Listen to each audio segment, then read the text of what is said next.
tubahaye ikaze kuri mwese mukurikiye bati hano turi kuri Kaizen Hotel ni iwacu niho dukorera.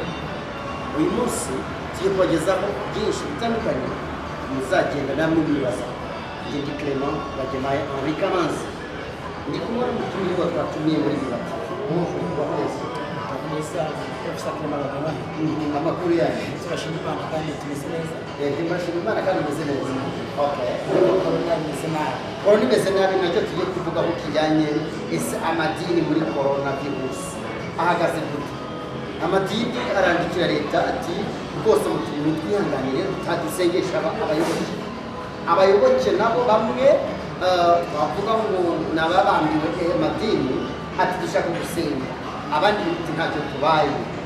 Ariko corona uburyo izamuka n'uburyo iteye nko ku munsi w'ejo tayari hagaragaye abantu 200 banduye coronavirus ku munsi umwe gusa wenyine.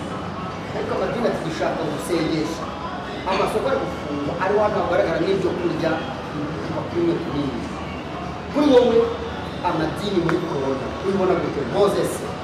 Ariko muri iki gihe cya coronavirus ni igihe gikomeye, ni igihe kigoranye, aho ubona idini rishaka gufungura insengero, amasoko atugaburira ibirayi, ibintu byose afunze. Ni ikibazo gikomeye cya bamwe mu bapasiteri badakunda abantu, badakunda n'Imana, batari no mu muhamagaro w'Imana, kubw'inyungu zabo bashaka ku giti cyabo, kubw'amaturo babona yagabanutse ku ikofi yabo, ntabwo ari impuhwe z'Abanyarwanda n'Abanyarwandakazi.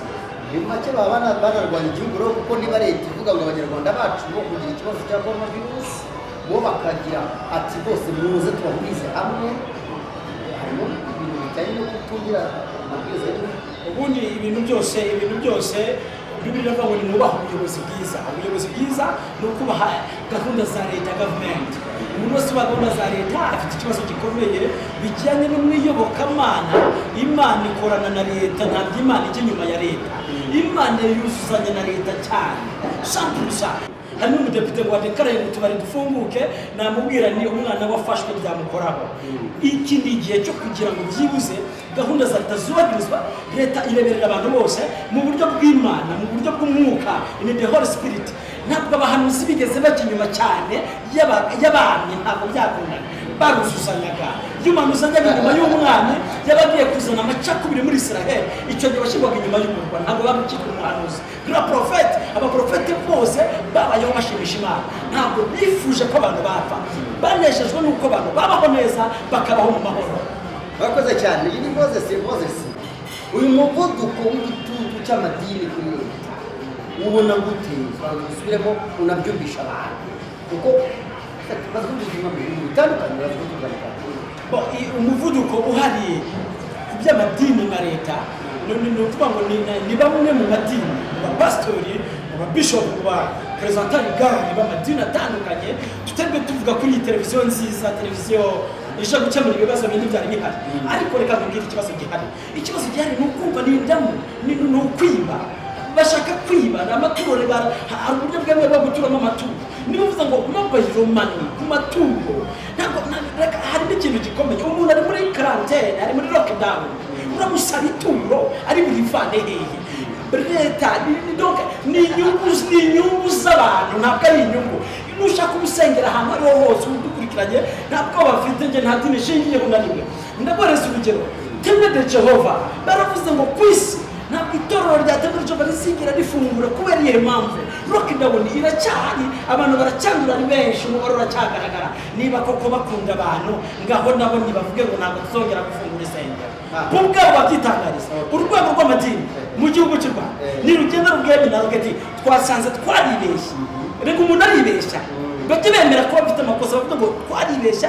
Ubu ngubu igihe kigeze ni ukubabwira ni mutubabarire Abanyarwanda n'Abanyarwandakazi, turashaka ko babaho neza, turemera yuko noneho ibyo babavuga atari ukuri. Yego Professor Clement, urakoze cyane. Inshuti bakunze mudukora iki ni ikiganiro kuri Bibati. Izo ni impuhwe, uko ni ukuyobora. Urumva ubwo ari ubushumba, umushumba n'uwitangira intama, ariko ubu intama zitangira abashumba. Iyo tubivuze mu itangazamakuru abanyamadini bagira ngo barwanye, barasa ntabwo tubarwanyije. Ntabwo tubarwanyije, ahubwo barirwanyije ubwabo. Bazasubire mu gitabo cy'Imana basome Bibiliya. Bibiliya ni ijambo ry'Imana rigaragaza ukuri, ikinyoma ikinyoma gifungana kihaguruka kikazenguruka u Rwanda rwose n'isi yose, ari ikinyoma kigakora returu kikagaruka, ukuri kutarafungana si y'inkweto. Ariko iyo ukuri kugaragaye, ukuri kukagaragara, abantu bakorwa n'isoni bagasema. Urakoze cyane. Ineza hano turi kuri Kaizen. Nayikunze cyane, ndabona afite utuntu twiza, hari n'akandi kantu keza numva umwuka nyoboye kuba hari akantu hari utuntu twiza cyane. Kaizen bakira neza, bafite customer care n'abantu beza, bakora ibintu byiza.